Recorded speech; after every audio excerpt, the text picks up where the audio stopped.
Welcome to the West Wing Week, your guide to everything that's happening at 1600 Pennsylvania Avenue.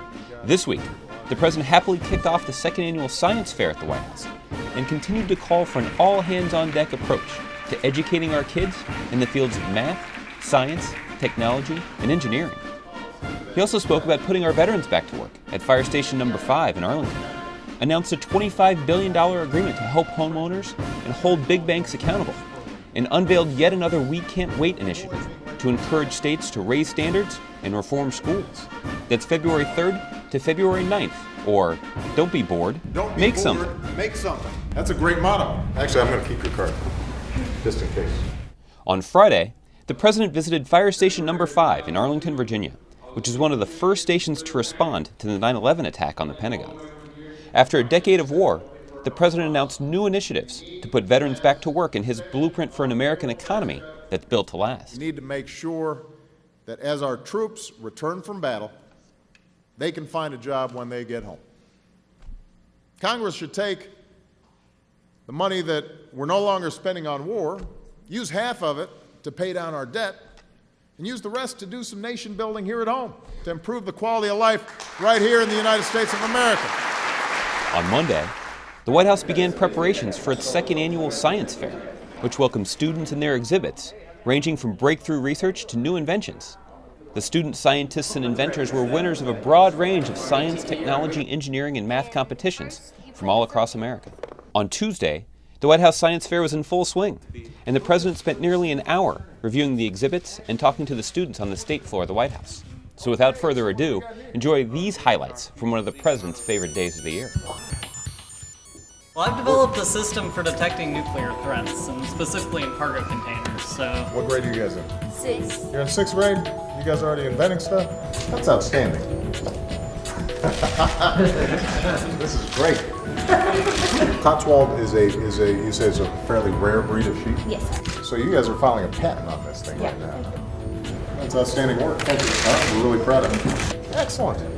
Is this a sample here? Yeah. We're very proud of it. Thank you. Go cure cancer. Thank you. How far away are we, do you think, to the point where people actually have a prosthetic arm that they can completely control? I designed the game. You designed the game. Sheesh. When I decide to move my arm up, there's a certain pattern, and so essentially you're then replicating the pattern. Do I see a little light in there? There is an LED light in It's there. an LED light. I have to go over and around. There, you got him. The Secret Service really didn't want me bringing my nuclear reactor in here. That's that, then they tried to hire me, so, I don't know, it's a mixed message. You're optimizing as the sun moves through the sky how much sunlight you're actually capturing. Yeah. Oh! So you got patents, so nobody's gonna mess with you. Yeah. Smart stuff. You're a smart guy. All right. Keep it up. All right, good job. The President then spoke on the importance of STEM education to the country's economic future. I just spent some time checking out some of the projects that were brought here today, and I've got to say, this is fun. It's not every day that you have robots running all over your house. When you work and study and excel at what you're doing in math and science, when you compete in something like this, you're not just trying to win a prize today, you're getting America in shape to win the future. On Thursday, the President was joined by Attorney General Eric Holder and HUD Secretary Sean Donovan to announce an historic $25 billion agreement that will hold big banks accountable and offer much-needed help for millions of homeowners without costing taxpayers a dime. And that's what today's settlement's all about.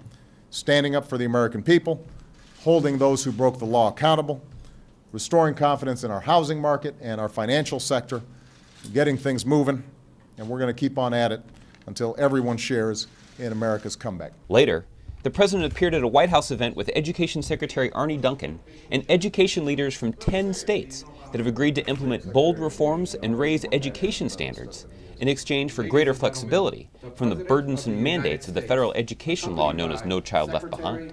This is good news for our kids. It's good news for our country. The best ideas aren't going to just come from here in Washington. They're going to come from teachers and principals and parents. They're going to come from you. And our job is to harness those ideas to lift up best practices, to hold states and schools accountable for making them work. And ending this West Wing week with a Viva Italia, the president welcomed Prime Minister Monti of Italy to the White House to discuss the comprehensive steps the Italian government is taking to restore market confidence, reinvigorate growth through structural reforms, and bring some stability to European financial markets.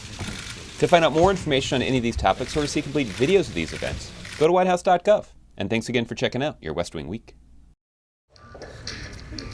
It's really cool, though. Thanks. How long did it take you to design it? A couple months. Uh-huh. So you want to be a game designer? Maybe. Yeah? Yeah, you're only 5th grade. You don't have to make up your mind now. You got time to decide.